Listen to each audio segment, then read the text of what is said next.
നമുക്ക് ഒരു നാരങ്ങ വെള്ളം കാച്ചിയാലോ? ഉപ്പിട്ട ഒരു നാരങ്ങ വെള്ളം. ഡോക്ടറെ, നാരങ്ങ വെള്ളം കുടിക്കുമ്പോഴേക്ക് ഭയങ്കര പല്ലുപൊളിക്കും. എന്താ ചെയ്യപ്പോ? പല്ല് പൊളിക്കുന്നുണ്ടല്ലോ, ആക്ച്വലി നല്ലതാണ്.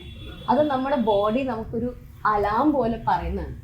എൻ്റെ ശരീരത്തിനൊരു പ്രശ്നമുണ്ട്, എന്നെ പ്ലീസ് കറക്റ്റ് ചെയ്യൂ എന്ന് പറയുന്ന ഒരു ഇനീഷ്യൽ അലാം സിസ്റ്റമാണ്. അപ്പം ഇതിനെ നമ്മൾ ഒന്ന് ഇനീഷ്യലി തന്നെ ട്രീറ്റ് ചെയ്ത് കഴിഞ്ഞാൽ അത്രയും നല്ലതാണ്.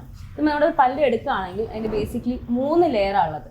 പുറത്തുള്ള ഇനാമൽ, അകത്തുള്ള ഒരു ലെയർ ഡെൻറ്റിൻ, അതിൻ്റെ അകത്താണ് ഈ പൾപ്പ് ഇരിക്കുന്നത്. ഇവിടെയാണ് നമ്മുടെ ബ്ലഡ് വെസൽസ് എല്ലാം ഇരിക്കുന്നത്.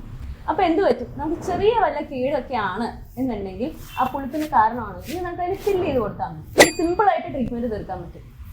ഇത് നമ്മൾ വെച്ചോണ്ടിരിക്കുമ്പോഴാണ് പലപ്പോഴും റൂട്ട് കനാലും പല്ലെടുത്ത് കളയേണ്ട സിറ്റുവേഷൻ വരെ ആവുന്നത്. അപ്പോൾ പുളിപ്പ് ഉണ്ടെന്നുണ്ടെങ്കിൽ ഇത്രയും പെട്ടെന്ന് നിങ്ങൾ ക്ലിനിക്കിലേക്ക് വരാം, സെറ്റാക്കാം.